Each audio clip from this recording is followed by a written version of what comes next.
I almost said another episode. I'm not introing a TV show. Welcome back to Overwatch Seasons, Season 4, baby. Round robin, Week 5. I'm Glitcher, joined with CTH. Once again, how are you doing today, sir? I'm doing good. I'm excited for another day of games. Another day, another dollar in my case, but in your case, another day of great Overwatch. We've got Cakey Corgis taking on Killer Ducks here. Map 1, I believe, will be Vasa here starting on Flashpoint. Do you have a decent read on either of these teams? As someone who's watched the Corgis play, they're pretty solid, but I mean, I just don't know. I mean, we're still waiting for these to shake out overall. No, I mean, even in a couple weeks, I've been able to cast OWS so far. I have not seen either of these teams play, so I think the analysis might be up to you on who might have the advantage here. Analysis up to me? Oh boy, it's gonna be scuffed today. But all right, regardless, we are ready to go ahead and jump into the map as we kind of go ahead and load in here. Overall, I do think that entering Vasa, most of the time in terms of compositions, we see a lot of teams play.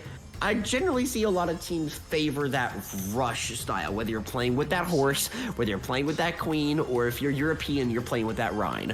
Typically, those are the kind of the three tanks I see on this map. I haven't seen too much variation outside of the lovely High Rollers team, who are a one-trick ball squad. But what are you expecting to see here today? I mean, I think you summed it up perfectly. Of course, we do have the High Rollers' amazing Wrecking Ball play, which was just always a pleasure to see. I've seen Doom here and there, but primarily amongst the higher-level teams, it is the rush comp with the JQ. But Doom is making an appearance here, surprisingly. Oh well, let's hold up. Let's hold up here before we get to conclusions. They are still in the spawn room here. They can change on this. I mean, when we're looking at everything, right, on the side of Killer Ducks here, oh, yep, there's JQ. I imagine there's a happening on the side of Killer Ducks. Playing a modern Jotes is what I'd say most people would call it, with the Kiriko instead of the Brig. And then on the side of the Corgis, I mean, Fern back on that JQ, and we got a very similar style. The only difference instead of the Genji being the Tracer here, so opting for more consistent damage rather than burst. We're going to see how that plays out in the long haul as the teams rush forward onto the platform. Right now, just your standard poking, prodding.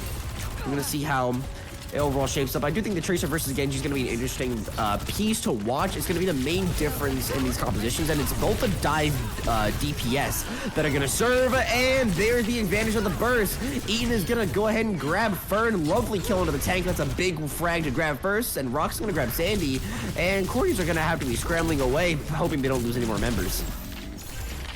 Beautiful first fight take. Fern unable to withstand the burst damage. Wow, late pick from Abbott. Cloxer's gonna have a hard time getting back to their team. And with Flashpoint, you want to be together and going very quick, or this point can run away from you. Not even just this point, all the points, right? And this is the most important of all the Flashpoint points. This and the arena point on New Junk City. This first one is the only one that is truly fair, as weird as that is to say, right? But it's the only one that, you both start equidistant.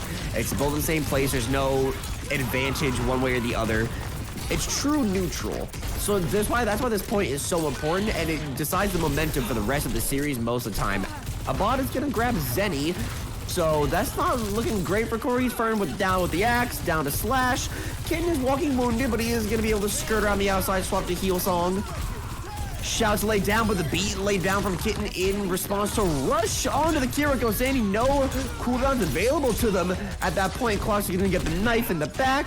And even though there was someone on the point, they're going to be forced away, and this first point is going to go ahead and go to Killer Ducks almost immediately with no contest. Very beautifully played from the Killer Ducks.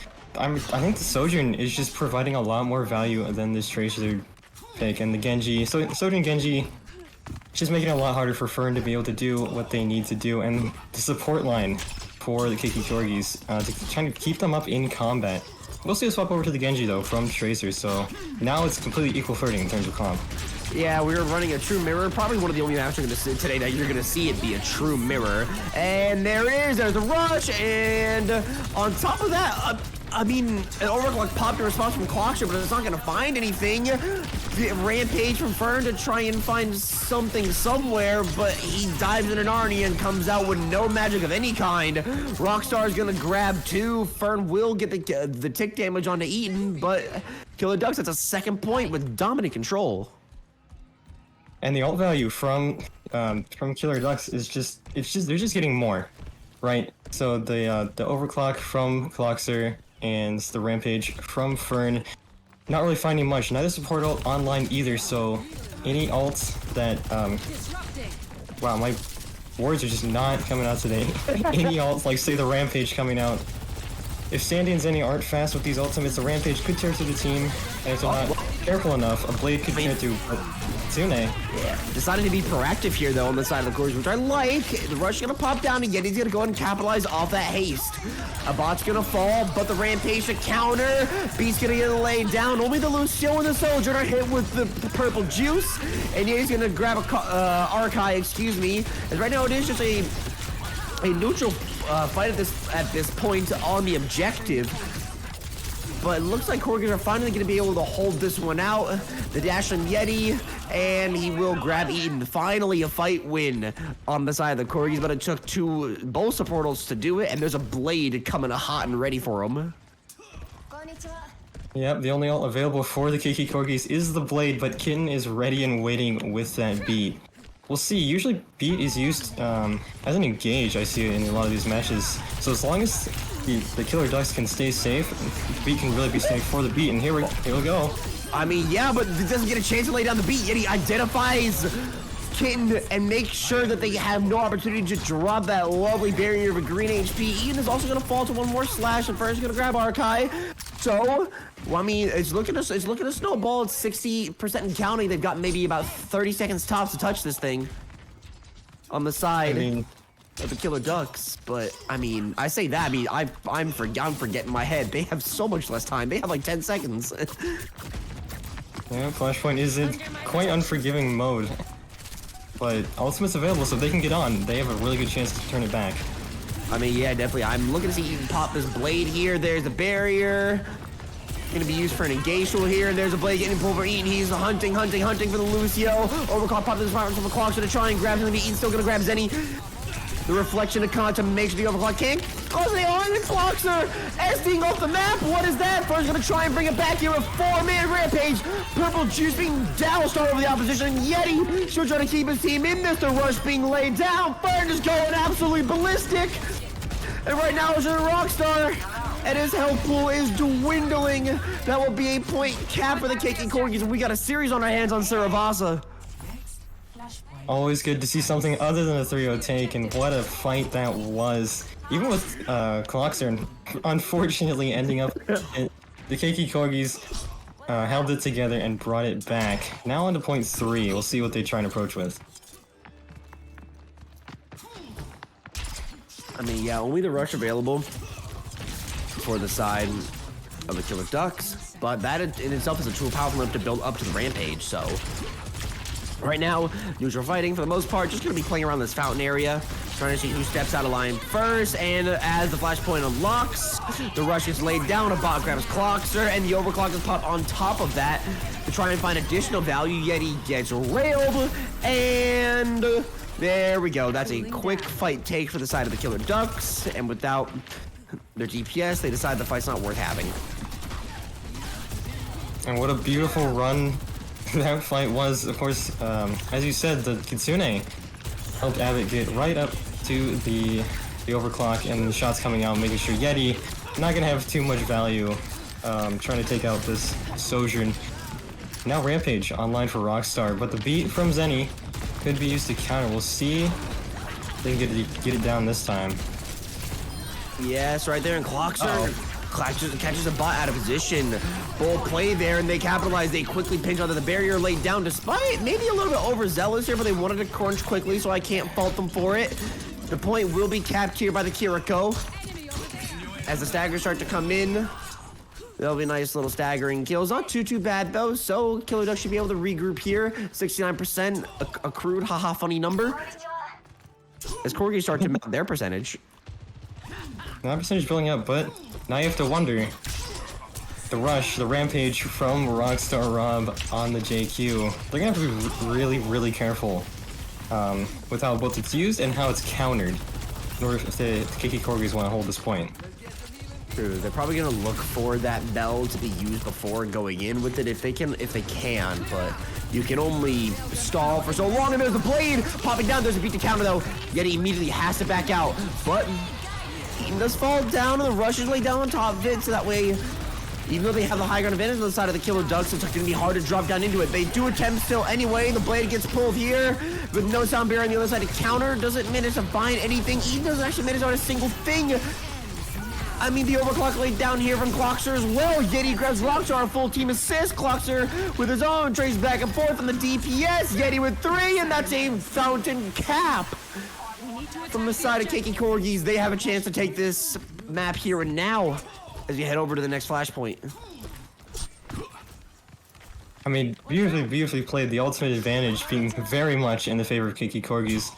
I think they managed the formula of not too much, but not enough to make it really close and dangerously losable. Yeah, I mean, but look at their positioning as well. I mean, they're already here. They're already here. They have the rampage. They're gonna go actively. Oh, it's 5. Rampage! Oh my lord, Susa's already used it. Omi cleanses 2. And even though the juice is worn off, they're missing their flex support. A lot of healing is off the field. It is just Kitten trying to keep him alive, but as he falls to the cybernetic ninja, Cakey Corgis will take point E as their final accuracy and percentage will begin. That's like a Genji's best dream right there. A full team of anti-squishies. Yeti able to run around and take pretty much whatever he wants with this Genji. Cap going over to the Cakey Corgis, and they're sitting pretty nicely, but now Ultimate's kind of on the side of the Killer Ducks here. I would agree, yes, but are they going to be able to capitalize? The rush is very far back. They can't. This won't be any help to them in the fight. It's just an extension tool. They have to pop another one. They're going to use it. They're going to choose to invest the overclock here. The deflect popped, and even though Eaton grabs Clockster, Yeti's right there immediately with the dash trade. Enough damage up with the disruptor shot to make sure that is a weak enough HP. Rockstar is going to go ahead and pop his own rampage, and 3 are grabbed. Fern will fall. Now that is the tank is gone from the side of the Cakey Corgis, and along with the flex support, that's going to be the nail in the coffin here. The point is taken, and Yeti and Zeddy just have to find a way to die, and that they do. Really well done from Rockstar Rob on the JQ. Looks like it's split up the Cakey Corgis, the Cakey Corgis pretty badly, and of course, a split team against the JQ Rush Comp is usually a dead team. Yeah, I would definitely, agree. That's exactly like, like a spicy hot take or anything. The knife there on the Rockstar Rob, not gonna be able to find anything. The barriers, both sides laid down to counter Yeti's blade, beat for beat. I should say 2 for 1, so you'd say it's pretty positive here. To the side of the Killer Ducks, and the boss gonna go ahead and grab Sandy in his own Kitsune Rush. Kitten's gonna grab Clockster, and that's gonna be a wash fight. But wait, did I say that? Fern lays down the rampage. A little bit of an overinvestment. You have to wonder as this point ticks up. It looks like we're gonna be going to 0.5. Yep, unfortunately Fern just couldn't. He found some good value with the rampage. I'll give him that, but Arceus got a cleanse. I mean, did he? I mean, there are no bodies.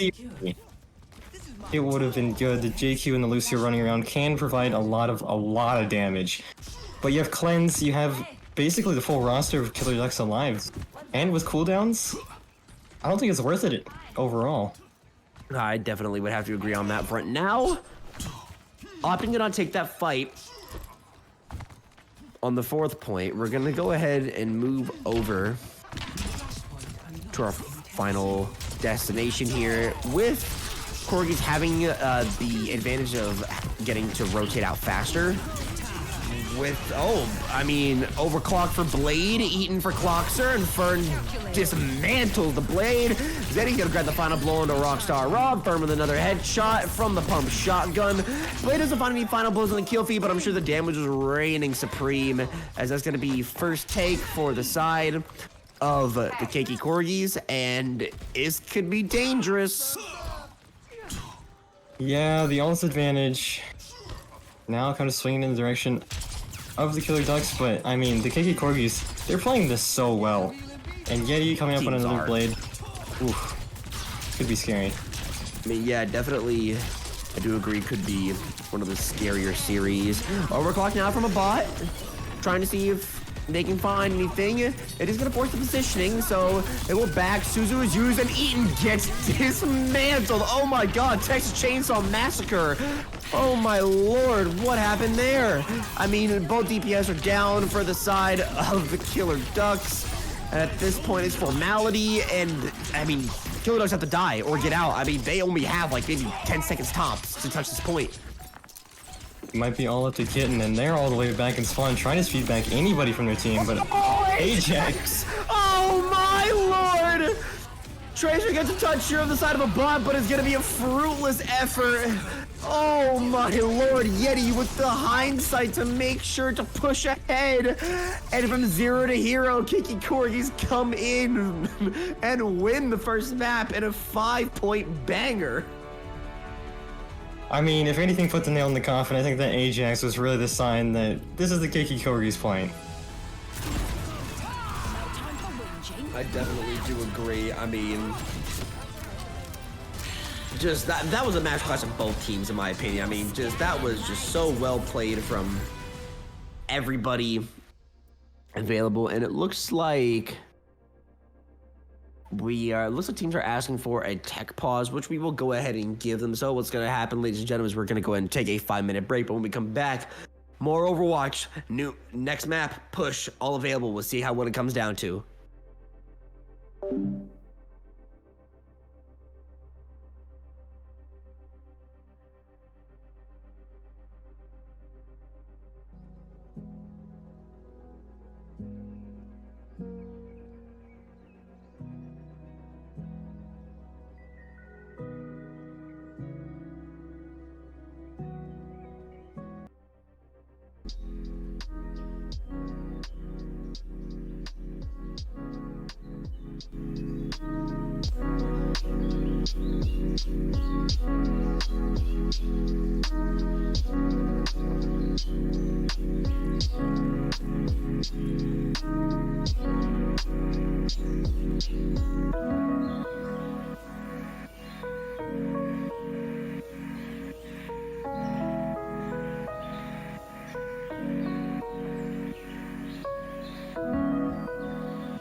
welcome back, one, all, everyone, anything kind of word you want to use. We are back here, Overwatch Seasons, Season 4, Round Robin, Week 5. I'm back with CTH, map chosen by Killer Ducks. After a very, very nail-biting loss to the Cakey Corgis, have selected Coliseum for their personal battleground. What do you think of this selection? It's pretty interesting. I don't see many teams opting for Coliseum. I usually see Esperanza or maybe New Queens, but even that I think might be even rarer. Yeah, I mean, I'd be seeing a lot of Coliseum as of recently. I mean, I've seen New Queen Street very, very little. This is one of those maps that I think that plays into much more of a pug style, which a lot of these teams don't want to play into as much as it has like been typically in many esports, not just Overwatch, going all the way back to the days of like Quake and CS 1.5, going back to those days of, you know, a very pug style for North American esports. You know, it's always been the style that this region has had, but I guess we're favoring more structure now in the modern era, where Coliseum is all about, you know, it's all about how you slice the pie per se, how you play your map, how you play your angles, how you pick your angles to fight, how far you can push the bot before leaving it, and et cetera, et cetera. So we're gonna see how this one plays out overall. Are you expecting to see the JQ comps yet again? I mean, out of every comp, it's going to be either Orisa or JQ for me, and I think, based on what we saw in the first map, I think it's going to be the JQ that teams are going to opt into. I would agree, but the horse think is better on this map in general. I just think that, you know, the long corridor plays very well. I've also seen, if any of you are degenerates like me and watch the APAC VODs, I believe it was Hanbin for Dallas Fuel playing Sigma on this map, which is absurd, but I mean, there's merit to it, so I doubt I'll see it, but regardless, we are ready to jump into the map. If I see Sigma, I will drop 5 gifted subs in the chat right now. I have it open. Regardless. Let's see Sigma picking out here. Do not pick Sigma. I just paid a $1,500 bill. Do not pick Sigma. Regardless, we're gonna go ahead and jump into this series. You know, obviously, Killer Ducks wanting to win this map here, so we can take it to map 3. As a friendly reminder, all maps here in the Swiss stage are going to be best of 3s, unlike your typical best of 5s that you see in standard, you know, alley sports and you're in your tier 1, your tier 2s, etc. But yeah, that does mean that your map pick has way more effect, if that makes sense. Like, if you don't win your map pick, it's Struggle Town, essentially. So there's some very interesting hovers here. Once again, this is the problem. This is the problem with doing flashpoint and push back to back, because you're just sitting in spawn. Oh, there we go. Okay. Okay, there we go. I mean, what are we? Okay, all right. So the Reinhardt here looks like it's gonna be locked in. It is gonna be locked in. The Reinhardt rush. This is some. What in the London Spitfire is this? Okay, so we've got the Rhine with the Batiste Lucio, the Bastion from Yeti, and Clockster May. I'm not 100% sure how I feel about this, but we're gonna see how it plays overall. It's a lot of unmitigated damage. I think is the advantage of playing the Bastion against this comp is that there's no way to mitigate the damage. There's no spear spin. There's no shield. There's no grasp, there's no anything. So if the Bastion gets its sights on somebody, it's over. See, Coliseum can prove a little tricky for Bastion if you maneuvered correctly, but oh no, they're tussling right now. Wow.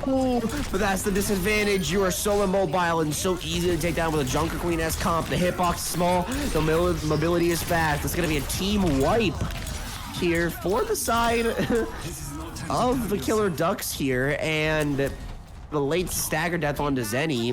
It will be a little bit slow going back. No swaps here though. They want to stick this. They believe. I believe. I want to see more Ryan. I like seeing Ryan. I do. It provide. I don't want to see Mirror Maxes the whole day, but you know. We love a swap, and look at that immediate collapse here. But Ryan is so far ahead of the pack right now. But Rockstar Eaton will fall. I mean, everyone getting frags in the kill feed. A bot grab Sandy and Daddy. Wait, hold on. It could be winnable. No, Clock shuts it down. The endothermic blaster freezing up the opposition. And Cakey Corgis will start to march us back in their direction. But I think Corgis slowly trying to lock in the playstyle that they need to for this run comp to work. I was a little scared for Yeti there. Kind of got left in the backline, but thankfully Sandy had a lantern, and all turned out well. Do you call it lantern? I've never heard that one before. I call it lamp or lantern. So the one time I don't talk about what's happening on the screen. I mean, Fern fires right through the window. I mean, the headshot from Clockster is lovely. I mean, that just busts this fight right wide open, and Killer Ducks are left hunting for answers. Still hold on to the lead for a little bit longer, but Cakey Corgis slowly approaching. It looks like they will end up taking the lead. Yeah, they will. The artillery strike's gonna go ahead and come in. Doesn't really do much except force positioning, force where you can't push. Eaton is gonna grab Yeti though. The blizzard laid down, the barrier on top. Nice little Suzu as well. A lot of cooldowns expended, but can the side of Killer Ducks win the fight? It's a little bit of a Thunderdome with the Maywall being forced out, and there it is. The kill feed starts to come through. The low HP will start to be the demise of the side of the Cakey Corgis. As Killer Ducks will marches back in their direction, as this has been a very even back and forth for the most part here. I love it. I'm always one for exciting games. And looks like this one will prove to be one of them. Now a lot of ults available for both sides. Zenny's beat, I think, is going to be one of the most important things in this next fight. There it is, just on cue. Actually, Blade alongside it. Oh, they spot on Yeti. Doesn't actually get the effects of the barrier. That's so smart. And it's an even trade across field somehow. Not really quite sure, but with a missing tank, it's gonna be a little rough here. It's just a Lucio and 2 DPS. Can they hold their own against the tank and 2 support? It's gonna be a little rough. The dive is gonna go ahead and come through here onto Sandy, but the charge is gonna go ahead and connect onto a bot. But actually, there's no punish here. Yeti's gonna go ahead and grab Eaton though, and there we go. Finally, Cakey Corgis are gonna go ahead and win the fight out. Little suspect there, but Fern cleans it up for them. Definitely got a little bit scary. Fern losing his shield, and then the charge not connecting with the wall, letting a bot live a little bit longer. Oh, but you know, all's well that ends well, I think. I mean, yeah, definitely. Lead will be extended here. The freeze slowing down Rockstar. The Suzu flush out very early. That might be the go button, but no, that's a go button for the side. Oh my lord, but Eaton falls for the side of Killer Ducks, and Fern grabs a charge onto Rockstar. A bot just grabs Clockster, but it's 2 for 1. You're down your burst DPS, you're down your tank, and now you're down your supports. Yep, it's back to the drawing board, and it looks like first point capture will be unlocked here for the side of Cakey Corgis. This will be huge. And a late death onto a bot is bad. That's definitely bot tried to get out. Got distracted by taking the duel with Yeti, but a big fire strike from Fern kind of slapped him sideways and said, "No, back to spawn with you." I mean, that's first checkpoint on left. That's probably the hardest hill to climb on this map, is just to get there. Now they've done the hard part, in my opinion. No, absolutely. I mean, I think without the Bastion, this bridge is a little bit. The rush into the window, the fire strike sails true. Both supports get sent back to the respawn room. I mean, that's a what else do you want from a window fire strike? Ghost supports? Whoa, wait, what? Whoa, what are we doing here? Hold on. What are we cooking? What are we cooking? Okay, so very similar comps. Differences in the DPS line right now. They're probably waiting for this blade, then they're gonna switch, if I imagine. The Hanzo here for a bot, not wanting to be as punishable here. The Shattering is laid down, but great block here. The charge misses from Fern, but does cancel it.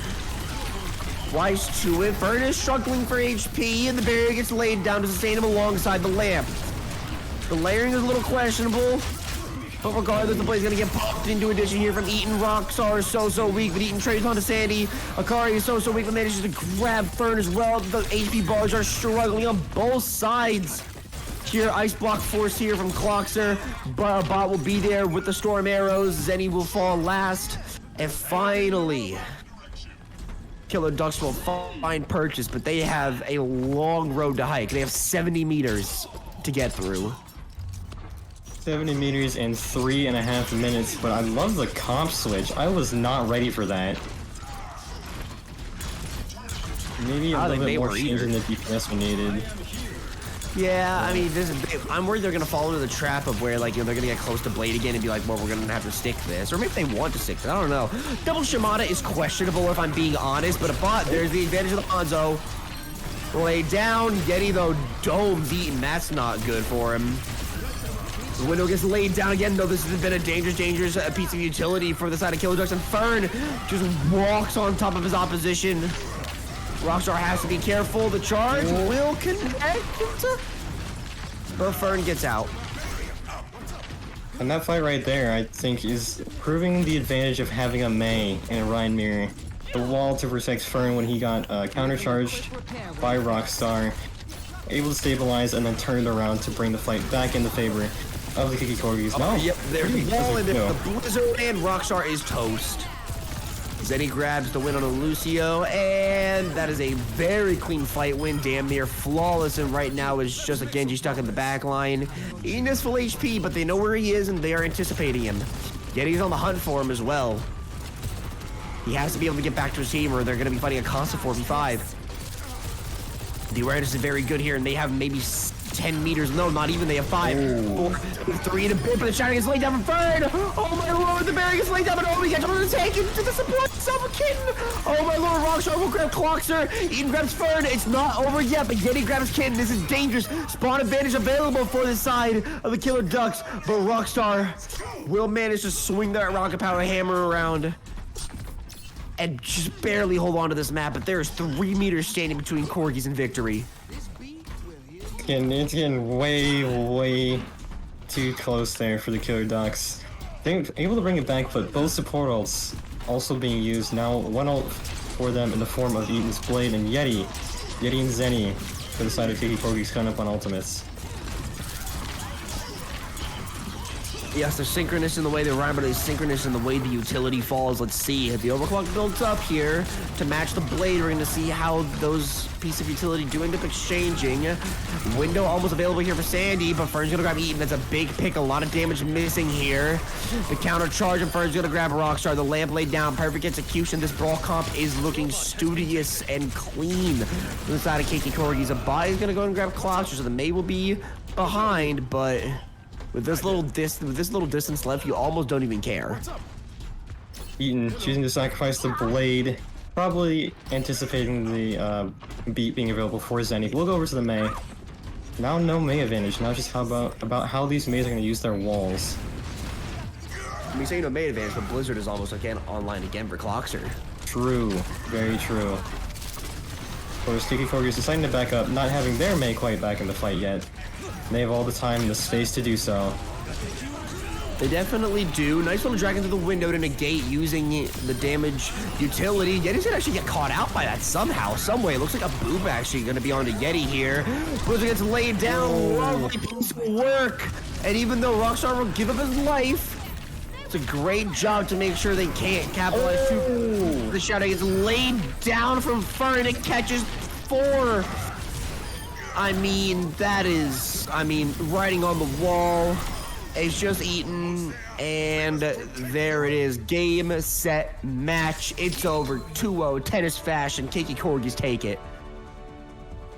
What a beautiful ending to that. I honestly thought the Killer Ducks still had a very good chance, but Fern kind of literally laid down the hammer. All just grouped up. When you lose your tank early from the Blizzard,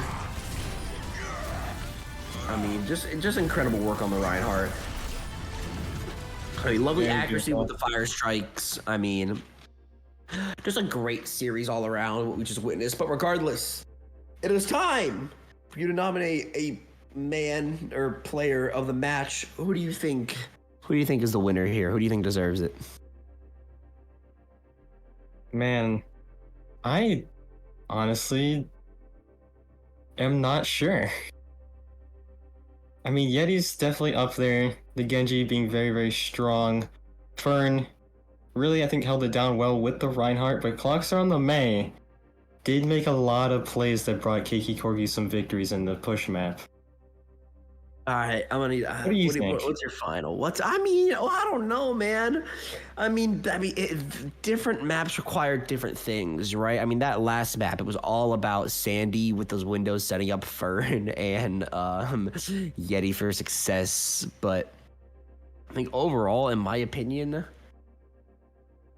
reeling my mind back to that first map, it's for me, it's got to be Fern, in my opinion. Yeah. I mean, I can definitely agree. The Junker Queen, the Rhine, solid plays, solid games overall from them. Very solid performance on both. So yeah, Yes. I would definitely do not mind Fern being MVP here. All right, we're gonna go ahead and drag them into the studio. We're gonna get a quick little interview going. Fern, you are nominated as the player of the match. Congratulations on your win. How do you feel? I feel very good. You know, hitting those fat shatters always makes my day. I did not know this was a thing, so I was a little confused when I got pulled. But I apologize. That's I should have given some heads up. But talking about, I mean, you guys have had a fairly decent run through the Swiss bracket so far. Play mixing up like this Rhine and this Junker Queen style. Does you think the meta is favoring your team right now? See, I'm actually usually like a dive tank, but the thing is, dive right now is not very good.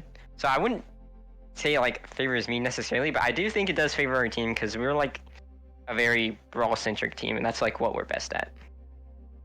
Well, I mean, I definitely can understand. I definitely understand that perspective, and I'll make this quick and short for you. My last question would be: is that do you think you can make playoffs? Do you think playoffs are a realistic expectation for you to be hopeful for at this point? Yeah, I think playoffs are definitely a thing that's achievable with this team. Like that is something we are more than capable of if we just keep putting the work in. Well, I love to hear it. Solid standard, lovely work, Fern. Thank you for this quick little interview. I will let you go back to your team. Thank you, and I hope you have a nice day. Thank you very much. Y'all have a nice day too. All right, everybody, that will be it for the first match. But, ladies and gentlemen, we got a doubleheader coming your way. We got another match here. It starts in 15 minutes. We'll see you guys back in 15 minutes. Take care.